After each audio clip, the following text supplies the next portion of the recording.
दोस्तों, मेंढक ने बताया, चाहे कितना भी औरत के साथ गहरा संबंध हो, फिर भी औरत की एक चीज नहीं चाटना चाहिए, मुंह से नहीं चाटना चाहिए। दर्शक बंधुओं, आज का विषय आपके लिए बहुत ही लाभदायक और हित भरा होने वाला है। इस वीडियो में बताई जाने वाली बातों को हम सबको जानना बेहद ही जरूरी है।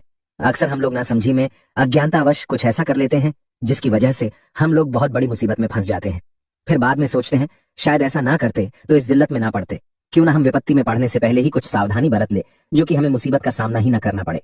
दोस्तों, विद्वान लोग कहते हैं, विपत्ति को पहले से देखकर संयम बरतने वाले को जीवन में कभी रोने का, सर पीटने का, छाती मलने का अवसर नहीं आता। संयमी व्यक्ति आने वाली परेशानियों से स्वयं को बचा लेता है। इसलिए संयमी को सबसे बड़ा विजेता कहा गया है। मित्रों, अंधा वो नहीं होता जो खुद को देखता है, अंधा वो होता है जो दूसरों को देखता है। मनुष्य को कोई काम करने से पहले स्वयं के बारे में देख लेना चाहिए कि वो इसमें फायदे में रहेगा या नुकसान में। स्वयं को सर्वप्रथम जो कसौटी पर रख कर परखता है, वो व्यक्ति समस्त पाप दोषों से अपने आप को बचा लेता है। उस पर आने वाले संकट वापस लौट जाते हैं। जो खुद को देखकर नहीं चलता, वो अपने आप को गुनाहों की भट्टी में झोंक देता है और निर्दोष होकर भी मारा जाता है। दोस्तों, इस संबंध में मैं आपको एक कहानी से रूबरू कराता हूँ। पंचतंत्र की यह कहानी आपको बहुत कुछ बताने वाली है। श्री विष्णु शर्मा जी कहते हैं, किसी कुएं में अपने बड़े से परिवार के साथ एक मेंढक रहता था। परिवार बड़ा और अशिक्षित था, इसलिए उसके घर में हर समय कलह पड़ी रहती थी। मेंढक अपने परिवार और रिश्तेदारों के साथ काफी दिनों से उसी कुएं में रह रहा था। परिवार में अधिक सदस्य होने के चलते उनमें किसी न किसी बात पर झगड़ा होता रहता था। मेंढक के दामाद उसे बहुत तंग करते थे। एक दिन उन्होंने मिलकर मेंढक को बहुत पीटा। मेंढक ने भी तंग आकर अपने दामादों को सबक सिखाने का मन बना लिया था। एक दिन वो रहट की घड़ी पर चढ़कर बाहर निकल गया और उनसे बदला लेने की सोचने लगा। तभी उसकी नजर एक बिल में घुसते हुए सर्प के ऊपर पड़ती है। मेंढक को बदला लेने का उपाय सूझ चुका था। उसने सोचा, क्यों ना मैं उन दुष्टों को इस सर्प से नष्ट करवा दूं, क्योंकि कूटनीति ये कहती है कि अपना काम साधने के लिए शत्रु के सामने शत्रु को और बलवान से बलवान को भिड़ाना चाहिए, क्योंकि ऐसा करने से दुश्मन को मारने में कोई तकलीफ नहीं होती। कहते हैं, जिस तरह कांटे से कांटा निकाला जाता है, उसी तरह दुख देने वाले शत्रु को शत्रु के द्वारा ही नष्ट करवाना चाहिए। यही सोचकर मेंढक सर्प के बिल के पास पहुंच गया और उसे मधुर आवाज में पुकारने लगा, हे भाई सर्प, मैं मुसीबत का मारा मेंढक आज आपकी शरण में आया हूँ। मेरे रिश्तेदारों ने मिलकर मुझे बहुत पीटा है। मैं अपनी जान बचाकर घर से भाग आया हूँ, वरना वे लोग मुझे आज मार ही डालते। अब तो आप ही मेरी मदद कर सकते हैं। आप उन्हें खाकर अपनी भूख मिटा लेना और मेरी परेशानी भी दूर हो जाएगी। आप मुझसे मित्रता कर लो। मेंढक की आवाज सुनकर सर्प ने सोचा, पता नहीं मुझे कौन आवाज दे रहा है। बुद्धिमान लोग कहते हैं, जिसके शील का, कुल का और स्थान का पता ना हो, उसके साथ मित्रता नहीं करनी चाहिए। हो सकता है कि कोई मुझे इस प्रकार बुलाकर बंधन में फंसाना चाहता हो। सर्प ने पूछा, अरे भाई, तुम कौन हो? कृपया अपना पूरा परिचय दीजिए। मेंढक कहने लगा, मित्र, मैं एक मुसीबत का मारा गंगदत्त नाम का मेंढक हूँ और आपसे दोस्ती करने के लिए आया हूँ। सांप कहने लगा, अरे भाई, ये तुम क्या कह रहे हो भला? आग और तिनकों की कभी दोस्ती होती है जिससे वध होता हो, वो किसी भी रूप में उसके पास नहीं जाता। फिर तू इस मित्रता के बारे में कैसे सोच सकता है? मेंढक बोला, क्या करूं भाई, वैसे तो तू मेरा स्वभाव से शत्रु है, परंतु मैं अपने परिवार वालों से इतना परेशान हूं कि वे मुझे शत्रु से भी बढ़कर शत्रु लगते हैं। वो एक कहावत है कि जब सर्वनाश उपस्थित हो जाए और प्राण बचना मुश्किल हो जाए, तब दुश्मन को प्रणाम करके धन और प्राणों की रक्षा करनी चाहिए। मित्रों, मेंढक की बात सुनकर सांप ने सोचा कि मैं तो अब वैसे भी बूढ़ा हो चुका हूं, मुझको अब शिकार भी नहीं मिलता है। क्यों ना चलकर उन मेंढकों को ही खाकर अपना पेट भर लूंगा। कहते हैं, जो व्यक्ति कमजोर हो गया हो, जिसका कोई सहारा ना हो, ऐसे व्यक्ति को ऐसा कोई काम पकड़ना चाहिए जिससे आराम से जीविका चलती रहे। इस प्रकार सर्प मेंढक के साथ चल दिया।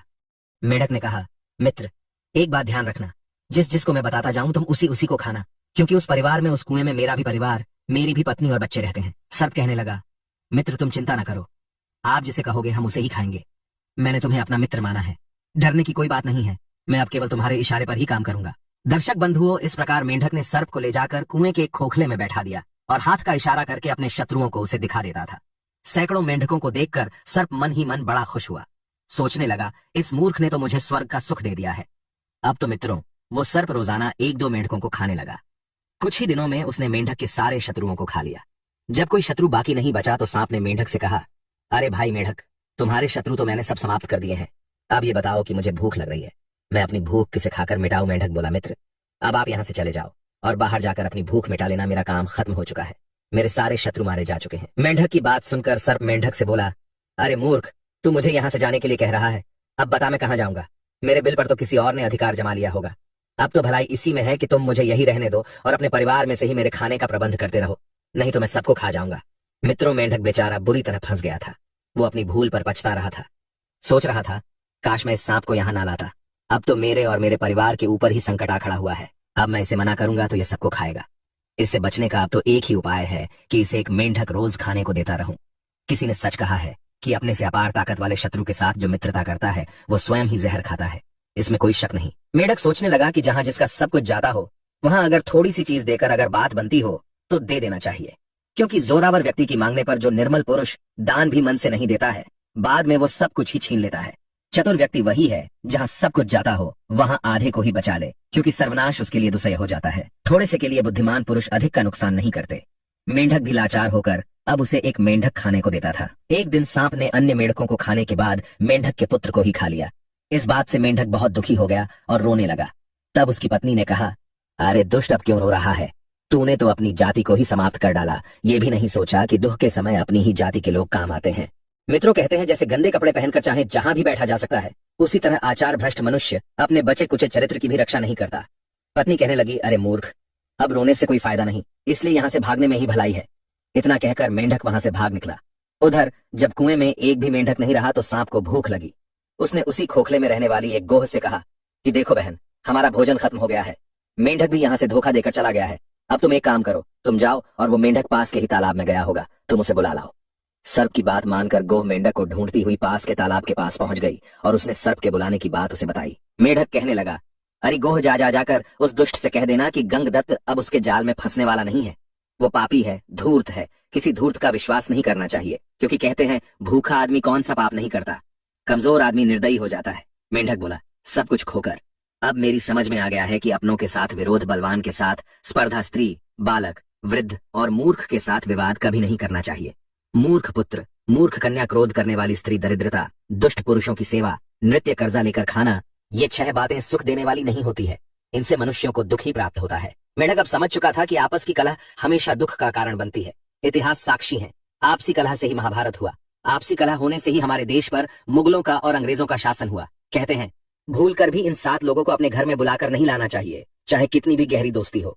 वे 7 लोग कौन से हैं? तो आइए ध्यान देते हैं। नंबर 1, बुरे काम करने वाले लोग, उनसे चाहे कितनी भी गहरी दोस्ती हो उन्हें अपने घर में बुलाकर नहीं लाए। नंबर 2, बहुत अधिक खाने वाले को। नंबर 3, सबसे बैर बांधने वाले को। नंबर 4, बहुत बड़े ठग को। नंबर 5, हिंसक कार्य करने वाले को, जो दूसरों को कष्ट देकर सुखी होने की कामना रखता हो। नंबर 6, देश व काल का ज्ञान न रखने वाले को, जिसके देश का कुल का पता ना हो, जिसे समय का ज्ञान ना हो, उसको। नंबर 7, निंदित भेष धारण करने वाले को, जो लोग ऐसी वेशभूषा बनाकर रहते हो जिसकी सब लोग निंदा करते हो, उन्हें अपने घर में भूल कर भी ना बुलाकर लाएं। मित्रों, इन 7 लोगों को अपने घर में कभी बुलाकर ना लाए, और यदि आ भी जाए तो अपने घर पर उन्हें कभी ठहरने ना दें। ऐसे लोग आपको भी हानि पहुंचा सकते हैं, और फिर कहीं आपके घर पकड़े गए तो आपको भी उसी दोष का दोषी मान लिया जाएगा। पापी, दुराचारी, अत्याचारी को शरण देना भी उतना ही बड़ा पाप होता है जितना कि उस करने वाले का। कहते हैं दुष्टों के साथ रहने से सज्जन भी उसी तरह नष्ट हो जाते हैं, जैसे सूखी लकड़ी के साथ मिलने से गीली लकड़ी भी जल जाती है। इसलिए ऐसे लोगों से कभी कोई संबंध ना रखें, ना उनके साथ जाएं, ना अपने घर बुलाकर लाए। ऐसे लोगों से हमेशा दूरी बनाने में ही भलाई है। दर्शक